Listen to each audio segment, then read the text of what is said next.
So today we're going to talk about divorce because I feel like there's been quite a few cases of people we know getting divorced. And I know it happens. I know it happens as the marriage is longer and longer. Do you know why our marriage is successful? Why? Because we've gotten to a point where I do silly shit like this, Yeah. and you don't even acknowledge it anymore. I'm just letting you be who you are. Okay, well, I'm going to take my helmet off now.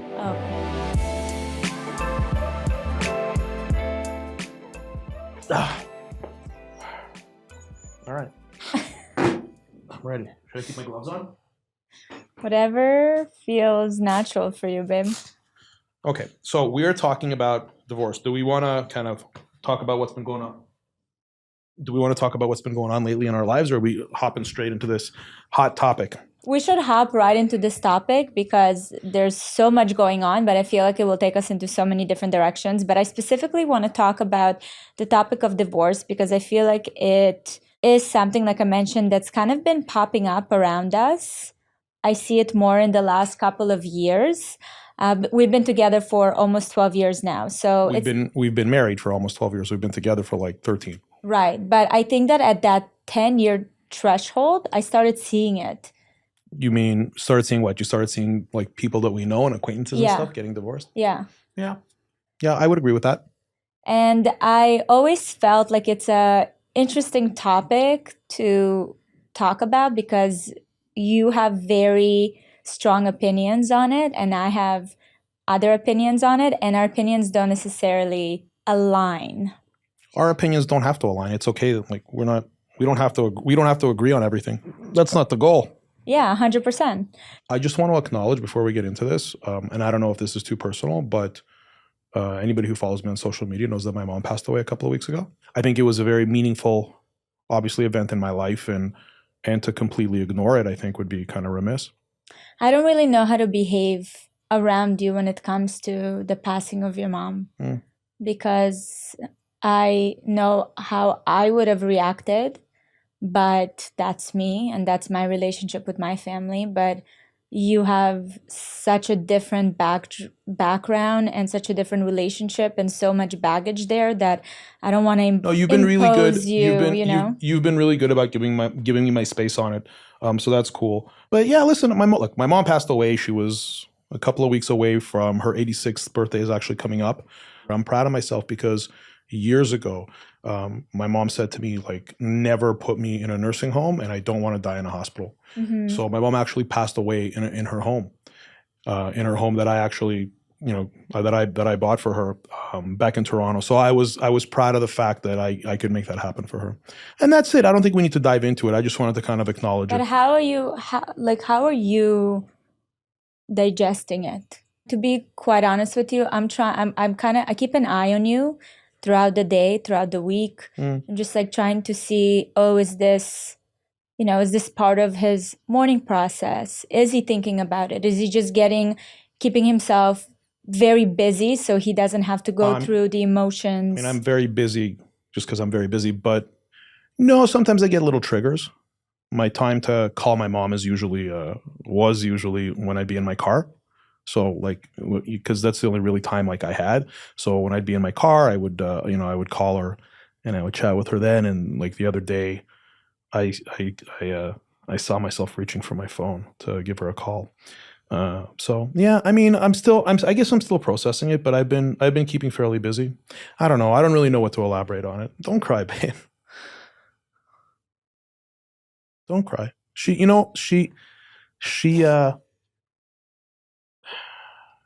She was able to, like, it was beyond her wildest dreams, besides the fact that, she lived in a way that she never thought she could live in terms of like the quality of life and the beautiful home that she lived in. As you know, being like a Holocaust survivor and living in Ukraine after World War II, it was a very difficult childhood being in that war.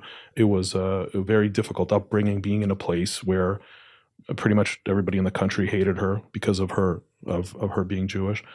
And then, coming to Canada in her mid-30s, not speaking English and not having any money and not everything. So it was tough, She had a tough life, but I can say that in the end, the 11 years since Jake was born, you know, outside of the fact that she had a standard of life, like a quality of life in terms of like material, you know, like her home, and she was able to travel, that I was able to do that for her. That was beyond her wildest dreams, and she would verbalize that to me. But it's the kids. She never, because I got married late, and so she never even dreamed that she would have a grandchild, let alone 3 like strapping, you know, little boys, like our boys, you know, Jake, Ben, and Max. So that was a big deal for her. And I think to me, one of the saddest things is that, you know, we left Toronto 3 years ago. And I knew that broke her heart, but at the same time, she understood that I had to do what was right for the 5 of us. So, but look, in the end, it worked out. You know, she lived a long life, and everything worked out. There's really not much more to talk about. I think it's gonna be time. I'm gonna get used to it, and there's so much to talk about. About my mom. Not even about your mom, but I think that even about your, you know, now that she's no longer with us here, you know, you carried a lot of responsibility and a lot of emotion and a lot of, at times, you know, frustration and anger, not towards her, but towards the amount of responsibilities you had to carry on yourself since you were younger, because you started taking care of your mom fully financially when you were still trying to figure out how to take care of yourself. Yeah, no, that's true. I mean, you know, kind of, I guess that's maybe a good segue into the topic of divorce, because, you know, her and my dad got divorced when I was in my early 20s. And my dad passed away about 6 years ago. They came from a weird generation. I mean, they split up, and she didn't have anything. So yeah, it was like I had no choice, right? So yeah, I took care of her. And when you and I met, that was a circumstance, and you were very cool about it. Like you know, since I've known you throughout our marriage, the kind of, you know, the financial support that, you know, that we continue to give her, you never once like said anything about it. Like, so I commend you on that. You always made me feel like comfortable about the fact that was my reality. Yeah.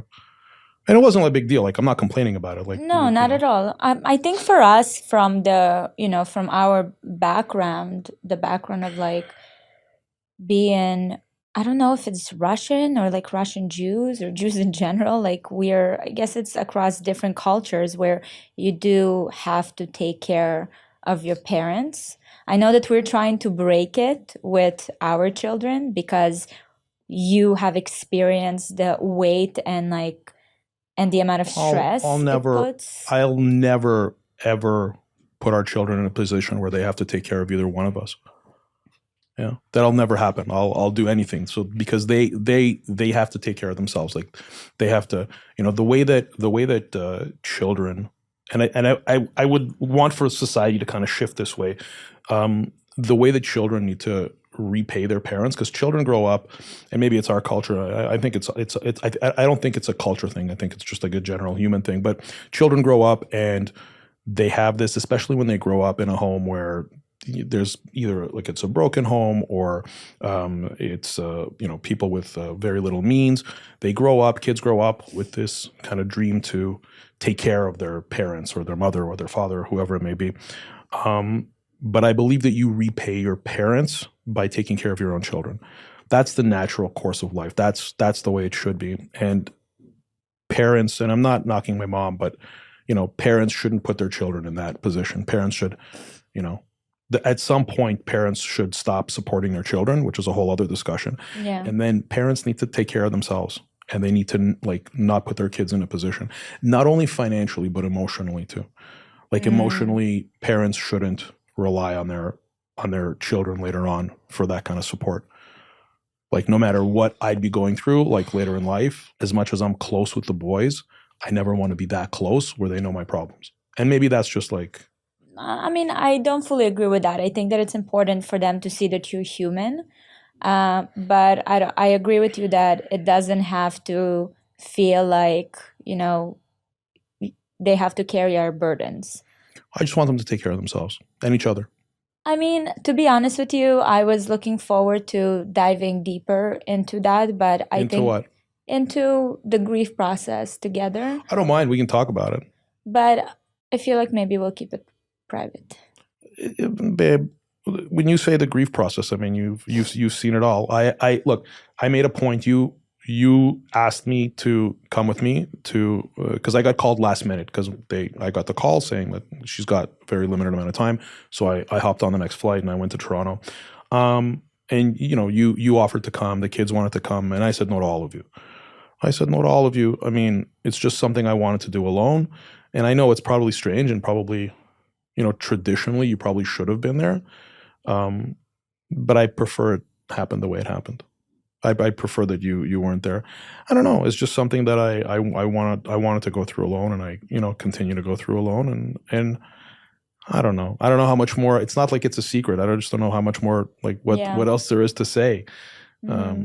I've seen you go through the grieving process with your father for probably, I would say, 3 to 4 years. It took you to get to a point. You thought I was grieving for my father 3 to 4 years? When I say grieving, like part of the grief was mainly, especially with your father, was mainly to resolve a lot of things on your own, kind of to get to close, certain open-ended questions that you've had. That's what it felt for me. No, there was no open-ended questions. Everything was like discussed and decided on. There's no open issues, not with my father or my mother. There aren't really, Valeria. I think you're looking for something that isn't necessarily there. Okay. I'm just focused. I'm really focused on us. I'm focused on our life in Miami, our kids, and that's it. And that's the natural course of life. What's the point in looking backwards? Both my parents are gone, and that's fine. There's nothing wrong with that. But there's no point in looking backwards because there's too much responsibility in the forward view.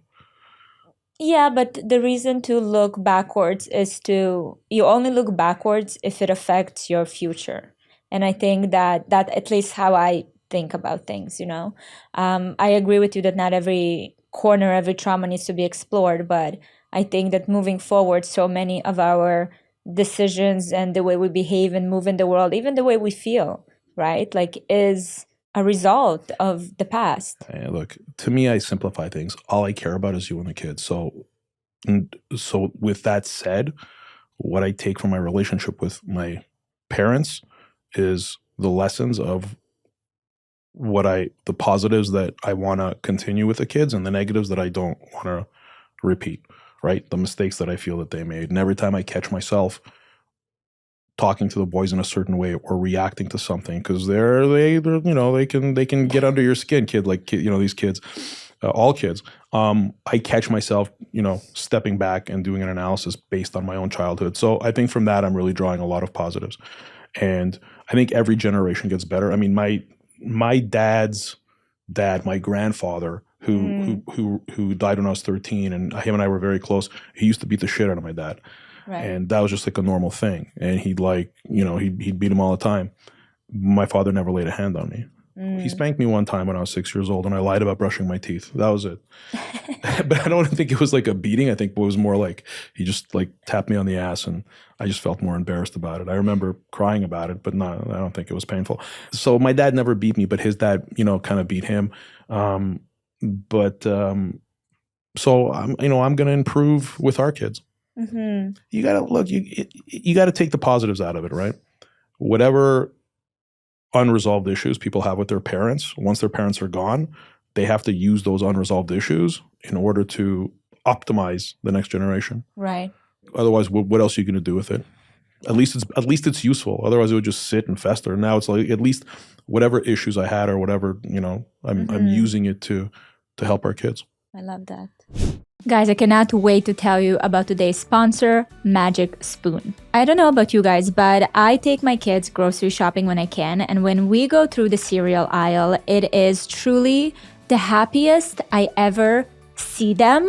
They're so excited to explore and try different flavors, and thankfully, Magic Spoon can provide all the options with the amazing flavors and also satisfy the mom in me with more protein and less sugar. Magic Spoon has truly reinvented our favorite childhood cereal to taste great, but also each serving contains 0 grams of sugar, 13 to 14 grams of protein, and 4 to 5 grams of net carbs per serving. It's high protein, gluten-free, soy-free, and grain-free way to enjoy your cereal and reliving those childhood memories now with my kids while watching cartoons. Plus, it's 140 calories per serving.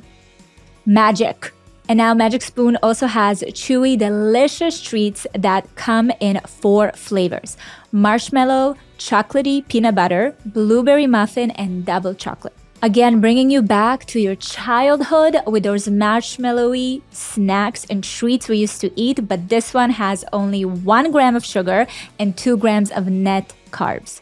And they're packed with 11 to 12 grams of protein per bar. To be quite honest with you, I have my Magic Spoon at the office stored in a cabinet that I can just sneak throughout the day and have a little treat, because if I leave it at home, my kids are devouring it. So I am being very strategic with my Magic Spoon. Head to magicspoon.com/NotAlone to grab a custom bundle of cereal and try the magic for yourself. And don't forget to add their tasty treat to your order. We do have a promo code for you, NotAlone, at checkout. You can save $5 off. Magic Spoon is so confident in their product that they're backed with 100% happiness guarantee. So if you don't like what you try, they'll refund your money, no questions asked. Get your next delicious bowl of high-protein cereal at magicspoon.com/NotAlone and use the code NotAlone to save $5 off. Thank you, Magic Spoon, for sponsoring this episode. What did you grow up seeing around you when it comes to divorce? Have you seen, like, what was your definition? Well, my parents got divorced when I was in my early 20s. Early 20s. Yeah, I mean, you were already kind of grown, but did it affect you? I don't know how grown I was, but yeah, I mean, there was a lot of drama around it. So yeah, it affected me. Look, when it comes to divorce, and this is where I think you and I have a difference of opinion, when it comes to divorce, I'm not a big fan. And I don't believe that people should get divorced. And that may be like a controversial take on it, but people give up too easily. People, what they don't understand, and what I'm seeing the mistake that people make, is that they feel if they are with somebody for a long time, and let's say they have children, they've established a home, whatever the reason for getting divorced, the issue is that when they meet someone else, give it a few years, they're going to be right back in the same place with that new person. So if they can't figure out, if they can't resolve issues with that other human being that they at one point loved and they at one point built a family with and they got as far as they did, if they can't figure out how to resolve that, then in my opinion, it's just going to repeat itself and they'll be just as ill-equipped to handle it the next time it happens. And then the second time it happens, they'll likely stay in a shitty marriage because they don't want to be twice divorced. So that's why I believe you got to figure things out with your first marriage. I mean, if I'm being honest, it's a very simplistic and very abstract kind of opinion, because I think that with the topic of divorce, there's so many aspects to it. And I believe that, especially in the cases that we've seen recently around us, I believe that, people are putting in an effort, but there are a lot of things that are changing. People change, they realize what they want or don't want, especially those that got together when they were younger. I think a lot of people grow apart. I think there's emotional neglect. There's so many aspects But to everything it. you're talking about says to me that insufficient effort is being put on staying together. The institution of marriage, I highly believe in. I believe in it. I believe that when a man and a woman make a commitment to each other, they should understand that they're both going to change and that things will change and nasty things will happen. Yeah, they'll grow apart, but they have to figure it out. Yes, somebody may cheat, but they have to get to the root of why it happened. And we can talk about infidelity too, but I mean, that can be resolved too. That hopefully really? Can be. Can it? That should be, listen, that should be resolved before it even happens, right? So I think it's very difficult to continue after there's been infidelity in a marriage. I think that's a very hard thing to do. It should be prevented as much as possible. And I think that there are ways to prevent it. There's open communication and there's effort. You have to put in effort. And I also, and again, this might be a controversial thing, but I don't necessarily think that the responsibility for infidelity lies on the person who commits the adultery. It's not exclusively on that person. I agree with that. Because it's both partners' responsibility to ensure that it doesn't happen. And whatever was lacking, in some cases it's physical, which means one of the partners, they need to figure out how to get that chemistry back if that chemistry is gone. Listen, it could be also that, one of the partners just weren't honest with themselves, that the person they're marrying just weren't emotionally available. Infidelity happens there too. I know it happens. It happens when there's, kind of this emotional disparity between people. But at the end of the day, once you've made your decision, then you've made your decision. I think, look, to me, realistically, it's about the family unit. And in general, I feel that the family unit in society and in humanity as a whole is being neglected. And I feel it's being deprioritized. So the family unit is no longer this priority. And society and humanity function through the family unit. The family unit is the foundation of it all. And so to be able to easily take the fundamental element of society and just say, you know what, we're just going to move on from it. We're going to destroy it and move on. I think a lot of things are happening at once. I think that, women are tired of being single mothers in a marriage. I think that... Single mothers in a marriage? Yeah, okay. I see that all the time. All the time. That the woman is taking all the responsibility. Absolutely. Even if the man is just, I go and I make money.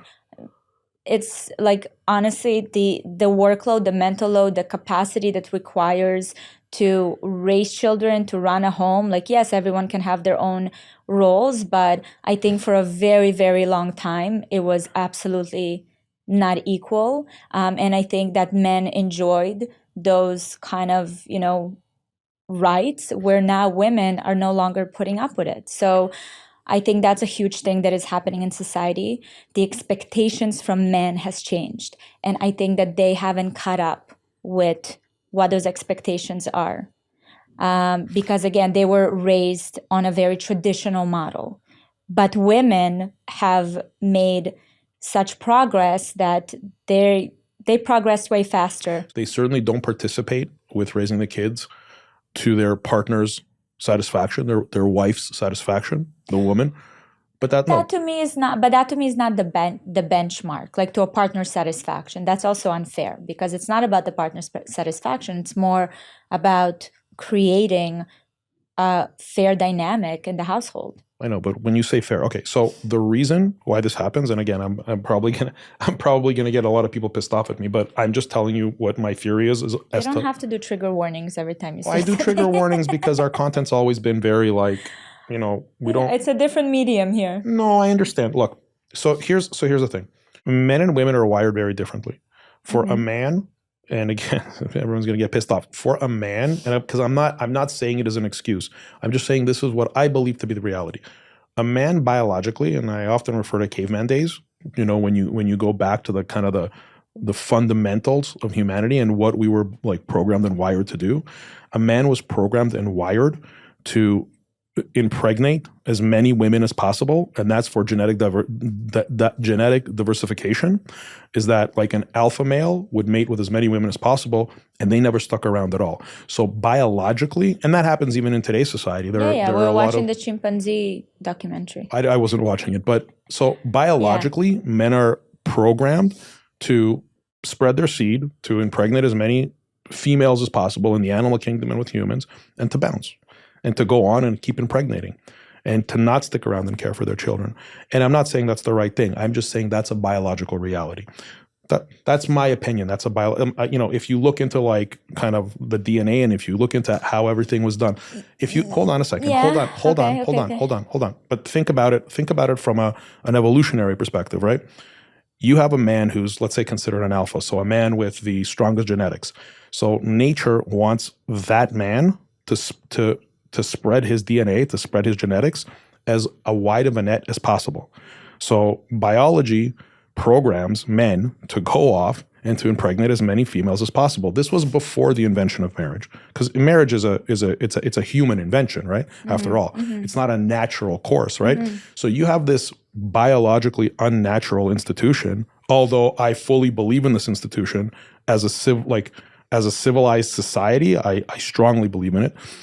But biologically, this was something of our own doing. We figured to do this. So this isn't necessarily biologically correct. So that being said, if a man is programmed in his DNA, in his biology, to go out and impregnate as many females as possible, then in his DNA, he's going against his nature to do this equal participation at home. Now, that being said, it doesn't mean he shouldn't do it. He should still do it. He should still do it, and he should push himself past his biological programming, and he should sit home and care for his children equally with his wife. So I do believe in that as well. And I'll tell you something else. I know, especially when the kids were younger, I know that I knew this was your opinion. We talked about it, that I didn't do as much. I didn't do much of the diapers. And I've talked about that before. And I told you back then that when they get older, you'll see I'll do more. And now I do more. Yeah. Yeah. So, absolutely. and it's not. But that required trust. It required trust, but I had to push myself to do it. Like I had to, you know what I mean? So have you heard a bit, the Darwin theory, right, of evolution? Okay. So, the whole point of his theory, and is it a theory or has it been proven? No, it's a theory. The whole theory is that the animals are evolving and changing based on environment. Okay. So I understand that when you speak of, the cavemen, but we are very, very far away from it. And I think that we've been doing this, the whole model of the family and, the family unit for a very long time. And I think it's an excuse, to be honest with you. I'm not using it. No. But I'm saying that despite this programming, men should still do it. So I'm not saying men shouldn't do it because of their programming. It's been a long enough time for us as people to, get modified from those initial characteristics or like nature, be modified to today's society and time and age. Maybe, but maybe not. And maybe that, everything we're doing now is an artificial, like we're artificially doing it. And I, again, use the example of marriage. It's an artificial construct. Yeah. But in my opinion, it's the correct construct. Which I think that's why it's also changing, right? We're modifying it to fit what the future looks like. Because up until now, it looks a certain way. And that's, I think, where we a bit of disagree.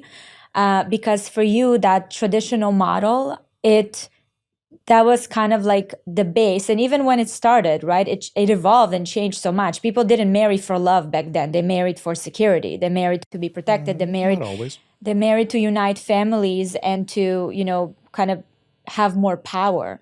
That's how it started.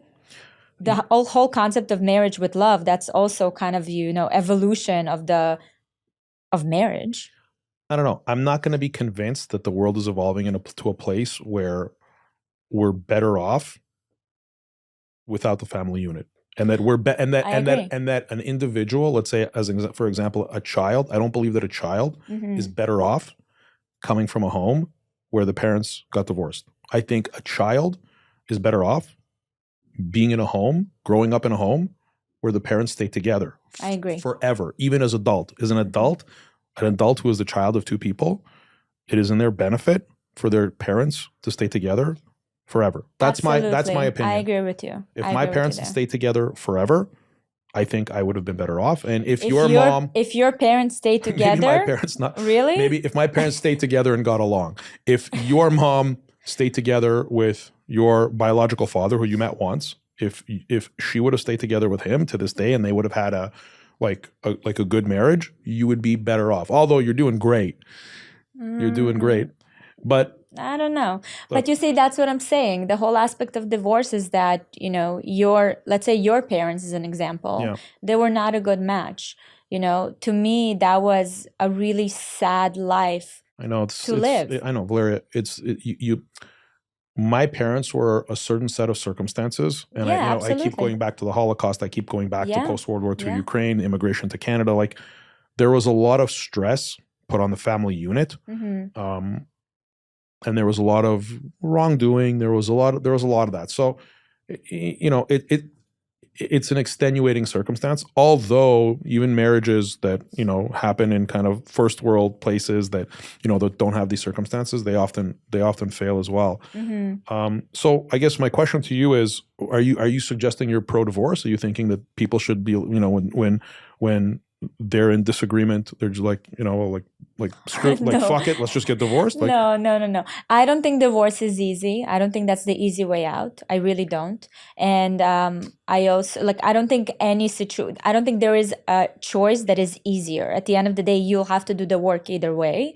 I agree with you that everything needs to be, a lot of effort needs to be put in from both partners to make it work. And I don't believe in giving up easily. So divorce is not like, oh, let's get divorced because there's a disagreement. But there are a lot of different circumstances that I think that divorce is definitely a legitimate way out. So I believe, speaking from the perspective of a man, I believe that if a man marries a woman, has a family with that woman, is in a family unit, it is on him to figure out how to make it work.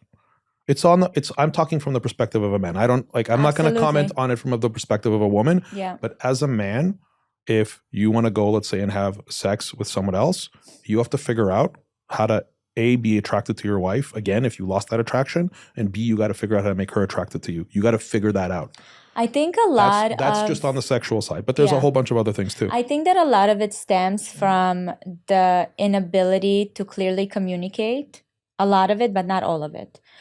Because it is a hard conversation to have with your wife. Be like, hey, I'm thinking about, I go out and I look at other women. I don't want it to happen. I want to be attracted to you. That's a dumb thing. But that's what I'm saying. But so how do you fix that? How do you communicate with your partner? A man has to lie a little. A man can't go to his wife and tell his wife, listen, I'm attracted to other women. That's the wrong way to start that conversation.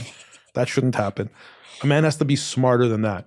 A man was smart enough to get her. I know, but you need to insinuate like, hey, what a... So then you say something's missing sexually. Then a man would tell his wife that something is missing sexually in their marriage.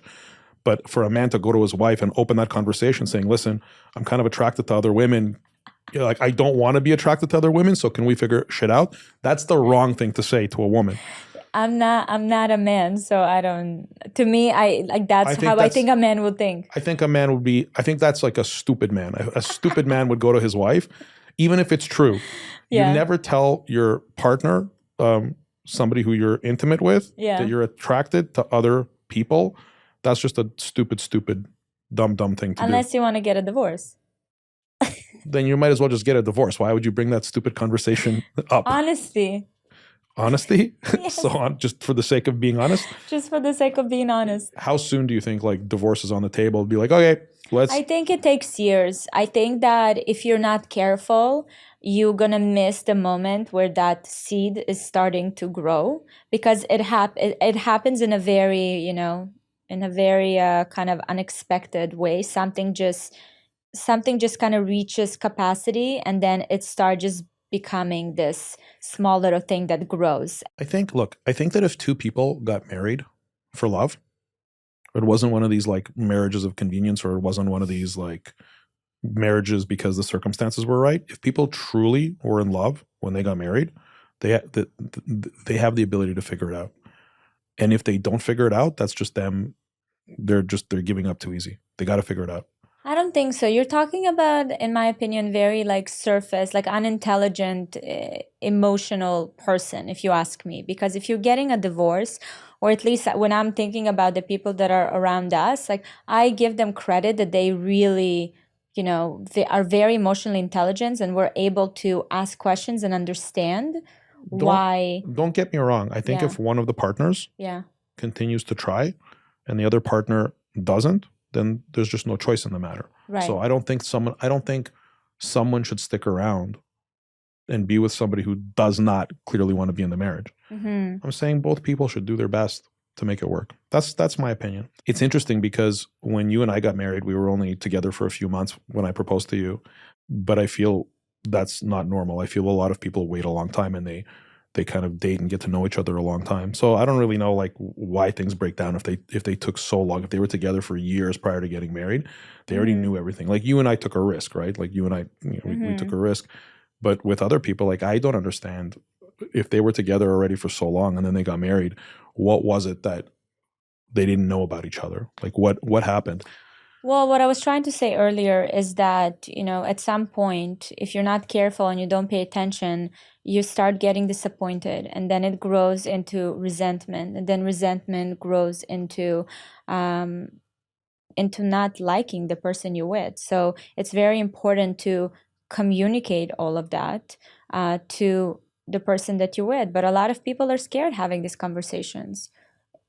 They're scared to hurt other people. They're obviously their significant other. They're scared of, this might rock the boat. And to me, because of that fear, I think that is what propelling this kind of feeling of like, this is it. My only way out is leaving. Look, I think life is a shit show for the most Truly. part. I think that when you have a marriage and on top of that, you've got children and all of the pressures that come from having children. It's a lot. People lose their kind of girlfriend-boyfriend vibe. And that to me sucks. And I don't think that it should lose their girlfriend-boyfriend vibe. I was at an event recently, and I was standing with a friend of mine, a young woman who's married to who's married, and her husband's also a friend. And another gentleman came up, and they had just met. And I introduced them for the first time, and she said something like, he said, "Oh, you're so and so's girlfriend," and they've been married for 30 years. And she blushed, and she thought it was really cute and sweet.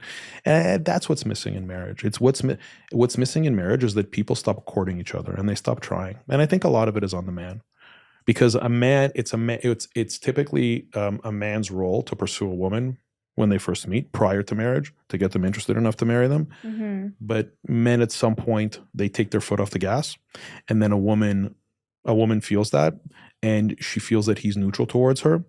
But in reality, it's not so much that he's neutral towards her, it's that he's got a lot on his plate. And as do women as well. Everybody has a lot on their plate. But I think it's easy for people in general to forget to prioritize each other, and just simply because they're so caught up in this day-to-day, and they're so caught up in trying to get everything done. So there's just a lot. And modern marriage is tough. And, society is also putting all this pressure on people and on marriage to succeed at all costs. And, then you've got all this materialism around us, and everyone's fighting to get rich. And yeah, people are neglecting each other. How do you prevent a relationship even getting to the point where people are considering divorce? Because that's the key as far as I'm concerned. Oh my God. When you were saying how it's so difficult to have everything kind of balanced because there's so many things going on. And when you think about the old generation, divorce wasn't as Who's popular. the old generation? Am I the old generation? No, older generation. Those guys have got divorced too. What are you talking about? But it wasn't as common, right? It wasn't as common because I think that people just, they weren't distracted, and they didn't see the amount of choices and options. For them, there was no option. The option was to make it work. And some people did make it work because, listen, with marriage, it's ebbs and flows, right? There's years of mad love, and there's years of you just trying to survive and like build a family or work, build your career. It's not always going to feel the same, which actually I'm going to go back to because I think we're in an interesting stage now. But interesting stage personally? Yeah. Oh, I'd love to hear what stage we're in. But it's it always changes. But I think that because today we're in this time and age of like constantly seeing the choices and options, and conscious uncoupling, and like there's just so much going on. There's something called conscious uncoupling? Yes, it's like the how do you say, the enlightened way to divorce. So we're the stage that we're at, which is interesting. So I feel like in the beginning of our marriage, I would say the first 3-4 years, maybe no, because we had Jake really fast. So maybe the first 2 years, it was very much the honeymoon stage. I was super in like my feminine energy. I was so like into the nurturing and all the things. Nurturing And who, me or you? nurturing a relationship, because Are I you no didn't. longer into nurturing a relationship? Let me finish. Please. Because to me, that was like the main thing on my, on my plate. We're building a family, we're having kids. And then when I started working and when all these, professional ambitions came into play, priorities changed. So it's not that career became more important than family, but I felt like, okay, we have kind of the family nailed down. We have our dynamic, we communicate, we love each other, all that's great. So then my focus kind of shifted to, okay, now we're building my career, and a lot of the effort and that energy went there. And then with the kids, then we had 3 kids and we were just kind of trying to survive, trying to figure out who goes where and what goes. There's a lot of admin, there's a lot of which is still the case, which I suck at. I'm trying to think if you suck at it. I think you're better at it than me. I think we both kind of suck at the admin, but there's just a lot of things to think about. Yeah, so obviously, absolutely. The marriage and like the more of like that being in love, which is an action, it's an active thing that you need to do. It didn't really have space because we were just so overwhelmed with everything else. And it's funny because when I was just away, I was talking to this one woman. I don't know what made me say it, but I was like, I feel like my husband and I are now at a stage where we're back to that like falling in love stage, because I feel that our kids are older. They're still a lot Especially Max, he's so older. No, but they're more self-sufficient. They're So more like they can you're speak. feeling like you're in the falling in love stage back with me, in the falling. I feel like we're just. So when are you taking me out? We're just in a phase where we can put more attention into our like relationship, just you and I, and not feel guilty about it, because before it's just there were other more pressing things like the kids. So to me, that's what a marriage is. And I feel like a lot of people maybe give up too fast because they're in a stage of transition. So are we about to go into our renaissance? Our next yes, renaissance? We're having a comeback. I didn't know that we were gone, but okay. Not that we were gone, but it's different. It just felt like, listen, we're just, every day is kind of the same. We're just trying to pull through, especially with the amount of change that's happened to us in the past couple of years. Yeah. Like we've been we threw ourselves into it, and that's the reality. But it's not slowing down. We're still doing it. I think we're just getting better conditioned to it. Exactly. We're getting better conditioned. Some things are a bit more like clear. Yeah. So it's very exciting. But that is something that I've realized, which is so dynamic in marriage, is that there are so many different phases and you go in and out and in between, and it's as exciting as, being single and dating all these other people. To me, the grass is not greener, because there's so much going on in a marriage if you fully, commit and you are looking at every stage as like a new opportunity to rediscover each other. I know that for you it's like husband, wife, we love each other, yay, like, and that's it. Is that the way I talk? No, but it's like you're very much a caveman, which I love about you, in the way that you think. It's just very simple and very basic. So I know that whenever I go into these like, poetic kind of conversations, you're like, oh, okay. But no, I don't mind. I don't mind you doing your stuff. It doesn't bother me. Look, I've told you this before. This thing that you're talking about, where with these ebbs and flows and stuff like that, I've always felt the same for you. I feel the same for you the way that I did when we first met. I mean, you look the same. You don't act the same. You're like a grown-up now. I'm a grown-up version. You were pretty grown up when you were 20. Right. But I don't see you as like this 33-year-old. Right? Men are just, you guys are just operating on like one wavelength. For women, it's we go through it. Okay, so we mentioned about some common causes for divorce. One that I feel I grew up with was the financial stress, which I think is a big thing in relationships and divorces. Yeah. It's something that I am so scared of. What are you scared of?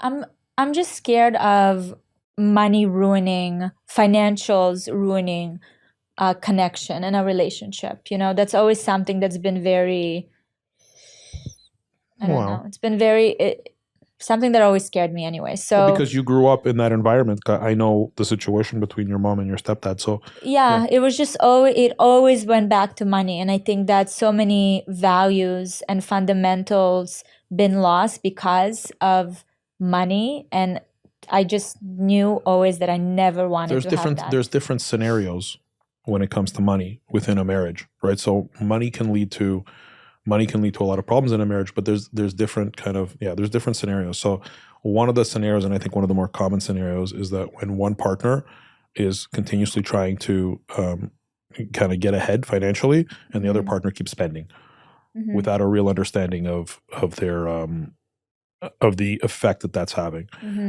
So that's something that I've seen. That's something that I've seen pretty commonly, where people really are apart. And then, the other is the lack of money. And the other is, when people can't seem to, whichever partner or both partners are responsible for the finances, when there's a lack of money and a scarcity, that causes a problem. But then there's also problems that are caused when you have a lot of money. When you have a lot of money. I've seen some crazy shit with rich people. We'll get back to that in a second. But then the other problem that occurs is when one of the partners makes significantly more than the other, regardless of the gender, right? So even like if a man makes a lot of money, a woman will always feel this need. What I find is to contribute in some way, is to go out. And I mean, even with you, I mean, when you decided you wanted to go and get your diploma in holistic nutrition, right? So that was you saying, like, I want to do something with my life and I want to contribute, even though that was never something that I said, hey, you got to go contribute. When you and I got married, I've said this often, it didn't even cross my mind what you would do. So yeah, I mean, there's that. So look, there's a lot of different things when it comes to money. It's hard to say, like, how do you have like a healthy relationship with money? But I think you just got to check in with each other, and you got to, it's a very necessary conversation, and it's a very necessary line of communication, and it's a very necessary discipline that as a couple you need to approach together. Yeah, definitely as an individual you have to have discipline when it comes to money, but as a couple even more so. But also aligning on all of that, and in general, your relationship with money, with each other, as a couple, with money before you start a family is huge. I think that a lot of these, realities pop up when you already start having kids, and you're just like, oh, holy shit, especially today. It's getting harder and harder to survive with this inflation. Did you see that my almond milk is like $50? I saw you put up $50 for almond milk? No. I'm going to start milking the almond myself. No, how many bottles is that? Like 5, 4. So it's like $10 or $12 per bottle of almond milk? Yes. This is from the store, from the grocery store? From Amazon. $12 almond milk? I'm telling you, you got to align on your finances. How do you deal with, like, as a married couple, how do people deal with their partner's long-term traumas? I think that at least what I try to do is I try to have grace towards you. And I also, when they show up, when you get triggered, I look at you as like a 10-year-old child, and not like in a negative way, like, oh, he's just being childish, but more like I see the child in you acting out. You know what I mean? Because kids, they don't, you see how they are. They feel something, they just put it out there. So I feel like when I look at you from that perspective, I have more love and compassion towards you. Oh, that's nice. Yeah. Tell me more about how we're falling in love all over again. I want to hear more of that. Tell me, because I didn't know that this is what's going on. Are you just saying it for the podcast, or is it true? No, that's where I feel like we're starting. This is the new phase. This is the phase that is like we're entering. And I think that I started feeling it when I just felt like, This was recent. yeah, it's very Okay, recent. tell Yeah, me yeah, more. it's very recent. When I felt like I am in a very like comfortable place with myself. I still worry about the kids, just like the basic, parental like whatever anxieties, but I'm just like they're good. They're fine. I feel like we're taking care of that. And although it's still very chaotic, I feel like we have a handle on things. And I think that kind of creates that space for me where, okay, now I can go back to focusing on us, which is very exciting. I agree. Yeah. So Yeah, just so you know, let's that's where we are. let's do that. Let me know how that's going to manifest itself so I can get ready for it It's a lot of active participation. with the feathers, right? Can we skip the feather part, please? I just don't want to do that. Am I asking too much? You know what your answer should be? I'll that? do whatever. You just let me know where to be and I'll be there. Okay, fine. I'll do whatever I let feather you stuff. sit with this silly Harley Davidson vest. You came in with your helmet. No, come on. You look at me. I allow you to do. We came here on separate vehicles. I took my bike Yeah, and you took the car. that's beautiful. We could have come in the same vehicles. We could have, but that's not exciting. I just enjoy riding my bike.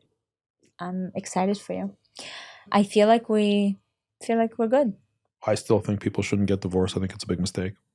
I think that people shouldn't get divorced unless it's absolutely like they've done everything in their powers to prevent it. And once they've done everything in their power and it's still not working, you got to leave. Life is too short. You got to live your life and you have to do it. Sometimes you have to do it for the kids. It's interesting. I think one of the reasons why we may have this difference of opinion, when I think back to your mom, I think when she did split up with her husbands, Yeah.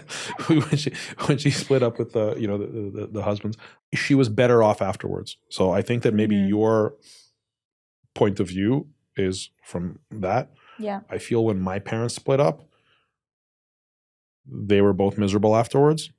And one time my father did say to me that it was a mistake. Because Right. I think he realized that he messed it up. So I think that's, that maybe that's the reason. But nevertheless, I think more on a general societal basis, I really do believe that divorce is a last resort. Don't get me wrong. Like if somebody gets divorced, I'm not sitting there thinking they're less of a person. I'm just suggesting that they should try to figure it out. And I think it's the kids that are the reason to try to make it work as much as possible. Because whatever your differences are, they're less important and they can be figured out. They're less important than the children's well-being and they can be figured out. Because I firmly believe that a child requires both parents full-time living with them and for both parents to love each other. I believe that's the way. I believe that too. And that goes against nature, by the way, because in the beginning of this podcast, I said how, according to nature, a man's got to, get around. So based on this kind of new way that humanity is doing this, I just believe you have to really preserve the family unit. You really have to. I also believe that you have to preserve the family unit. But I don't believe in being a martyr. A martyr. A martyr. Thank you. I don't believe in being a martyr. And I don't believe in making yourself like being miserable where it affects the kids. So on the other side, which is what I grew up with, not with my mother, but even like the friends around, right, that I've seen growing up that stayed for the kids, they became physically sick, mentally sick, emotionally sick. And trust me that those kids did not get the benefit of having both parents at home. People should try to work it out. People shouldn't try to stay together and hate each other. They should work on their marriage to stay together and on themselves and get to a happy place. I agree. One of the things that I believe that people stop doing in some cases is they stop evolving separately. Yeah. People need to evolve and improve themselves separately. Like I went gluten-free and I feel great. No, but that's part of my improvement because I could have let myself go and become just like a big slob, right? But I'm doing my best not to be a slob. And I think that's important. I mean, that's super important. In reality, that's very a lot important. of people, and I think this is another catalyst for divorce, is people let go. People stop trying. They stop going to the gym. They stop eating right. They stop trying to learn. They stop trying to grow professionally. And when that happens, I think that a lot of that leads to, leads to problems. Yeah. On the flip side of that, I would rather be in a situation where, like if we're talking about you and me, I would rather be in a situation where we take on more projects. We try to expand our business more. And I would rather deal with the pressure of all of these new projects and all the stress that comes along with it. I would rather deal with that than with standing still and being in the same place.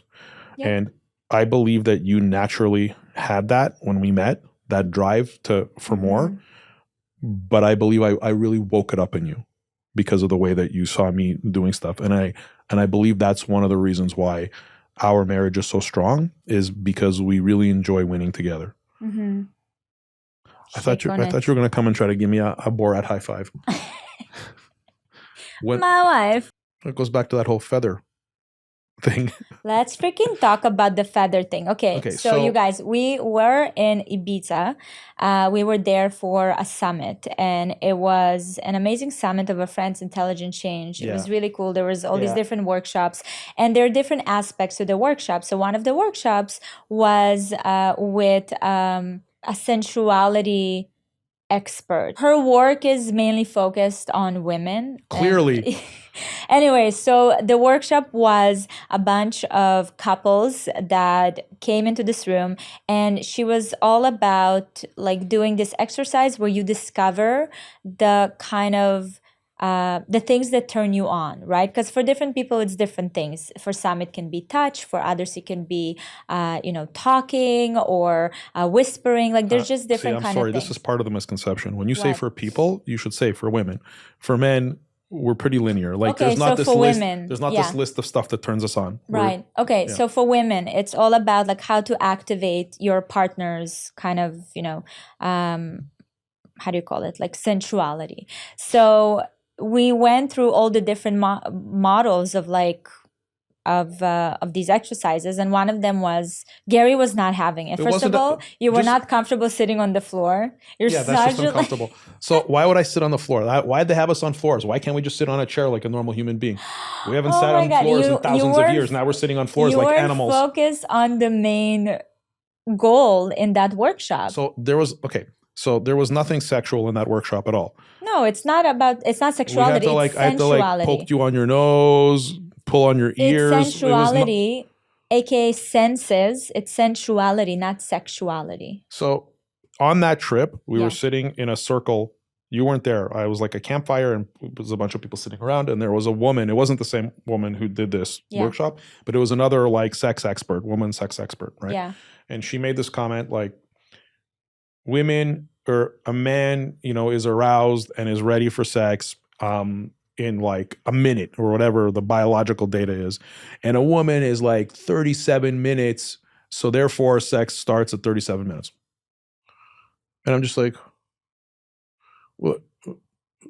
Is it hard to hear that? It's not that it's hard to hear that. It's just that why is the default going to the fact that a couple should automatically go to the default of the woman? Where's the equality? Why can't it meet in the middle? Why can't we meet in the middle? Stop with this equality nonsense. But it's equality when it's in like favor for women, but it's not equality when it comes to this. In general, this equality is already like, it's getting ridiculous. The whole point of there is no equality based on biological build. Like the way it's been proven, the way it works for women, not all women. I'm sure that maybe there's some women that are ready to go in a second, but I don't know if it's 37 minutes, but there is a time for this body to connect because we just operate differently. And we need to feel like it has to be. So a man has to do all this feather tickling and all this stuff for 37 minutes? It's ridiculous. I don't think it's 37 minutes, but there needs, babe, what is this, the first time you hear about foreplay? I don't understand. No, it's not the first time I hear about foreplay, but I mean, there's foreplay, but then there's like, tickling. It's the whole tickling with the feather thing. No, that you got just me. got triggered by the tickling. I Anyways, got let no me... because she was implying in this workshop that a man has to tickle a woman with a feather for like half an hour before they can have sex. No, And I'm that's just like, what I think there's it no was. way this isn't gonna happen. I think there was like an accumulation of information that you just bunched all together and it started frustrating you. I just feel, I feel in all of these sessions and in all of these like this methodology that women have come up with, it's very female centric. And with but you know why? this, But you know why they came up with it? Hold on a second. Hold on. What I'm saying is it's female centric to the point where that session, that with the whole sitting on the floor and the feathers, to me, that session was like, basically, it's all about women. And it doesn't matter what a man wants. It doesn't matter what a man needs. A man is going to sit here and tickle his woman for 37 minutes. And it's very interesting that aggravates you after you said that it's a man's job to do whatever it takes to save a marriage. No, of course. Okay, no, of course. That can be. Of course, but it goes both ways too, right? 100%. It goes both ways. But again, what I'm saying is that look at the facts. The facts are that a man needs to have sex, right? To you for men, you guys just need to have sex. It's not this whole thing. For you, your body is ready to go. Our body's ready to go, but like being in love and all of that stuff is a factor too. No, I know all of that is a prerequisite, quite honestly. So in those environments, because it's all like married couples, whatever, people that's been together. So all of that is like obviously it happens already. So in order for a man to get satisfied, it's a feedback loop. You need to make sure that you are creating space and activating the sensuality in a woman in order for you to have an amazing sex life. So I don't understand what you're saying. You got mad because someone told you that you got to do work. And you're just like, no, what about the men? Work. Tickling with a feather's not work. It's just, it felt stupid. Babe, I felt like an idiot. I'm sitting there. It doesn't matter. With this feather. It was like on your ears. I'm like, Gary I think you were just triggered because it's something that's very different. I appreciate those kind of modalities because it just creates more ways for people to connect. I just think the people who led this are women who want to just basically say it doesn't matter like what a man wants. Let's just do this. We already know what a man wants. We've been doing this for centuries. But I just feel I feel like this methodology is just neglecting a man's like. It's not about the men here. Yes, it's not about the men. Why were we even there? Why were all the men there sitting on the floor tickling their women with feathers? So they can have satisfying sex life and they can connect with their partner. With feather tickling. Feather tickling, whispering. I'm sorry. I had blowing on the face, whatever it is. Prior to that, it just made me feel uncomfortable. It just made me feel uncomfortable to do this. You need to evolve. You need to read Darwin's Think of what you're saying. You're saying that a man should sit and like rub his woman's ears for like a long period of time because this is something that women want. I don't believe that this is actually what women want. Have you ever read the Kama Sutra? No. Okay. Do you know that there are people that have sex for hours without climaxing? I've heard about that. Okay. So what is that? That's just people being silly? Like there's I don't know what I'm saying is that there's such a wide net of experiences that you can have in the sexual, like in a sexual way, in a relationship with sensuality. You're so like what does the word sensuality mean?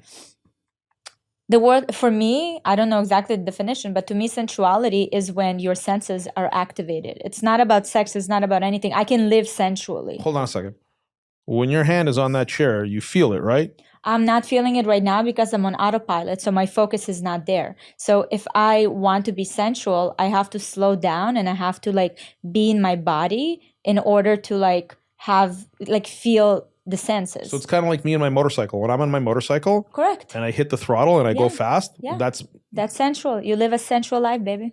I'm being sensual with my motorcycle. That's kind of weird. Your senses are amplified, right? You're like very much in the moment, feeling it. So it's, again, not about sexuality. It's about, like, I try to do this exercise whenever, like even when I eat, you can have a sensual experience when you eat. You can have when you wash dishes. It's not about sex. It's just about. That's why people get divorced, because sometimes women are crazy with this nonsense, and a man doesn't know what to do with it.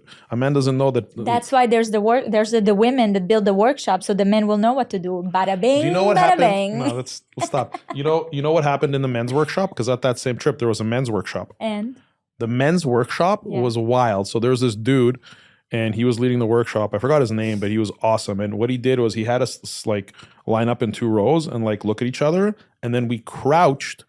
So like if you can imagine, like squat. it was like a squat, but we had to hold the squat. Oh my So, God. but for like half an hour. So you're sitting there holding the squat, and then you have to look the other man in the eye and lock eyes with him and just look at him. So you're doing this while you're in excruciating pain. So you're in such pain, you have your arms up like this. So you put your arms up like that long enough, you feel everything burning. Your shoulders are burning, your legs are burning from the squat. Yeah. And you have this like uncomfortable, it's very uncomfortable looking into another man's eyes. Very uncomfortable.